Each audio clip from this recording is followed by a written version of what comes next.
ఇంటికి వచ్చినప్పుడు ఒక మాట అన్నాడు, అన్నయ్య నీకు ఒక మాట అనేవాడికి గుర్తుందా అని. ఏమన్నానరా,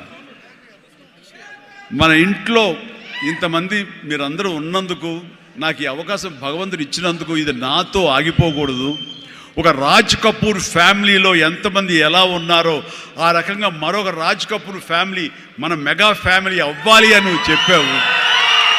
ఈ రోజున చూస్తుంటే తలుచుకుంటే నీ మాట ప్రభావం, నీ మాట మంత్రంగా ఈరోజు పనిచేసి మన ఫ్యామిలీలో ఇంతమంది తొమ్మండుగురం తెలియకుండా అదే ఒక పత్రిక కపూర్ ఫ్యామిలీ ఆఫ్ సౌత్ అంటూ మా గురించి ప్రస్తావించినప్పుడు, హా భగవంతుడా, ఇది మా గొప్పతనం కాదు, నువ్వు ఈ ప్రజలు, నా అభిమానులు, ఈ ప్రేక్షకులు మమ్మల్ని ఆదరించారు కాబట్టి మేము ఈ స్థాయిలో ఉన్నాము.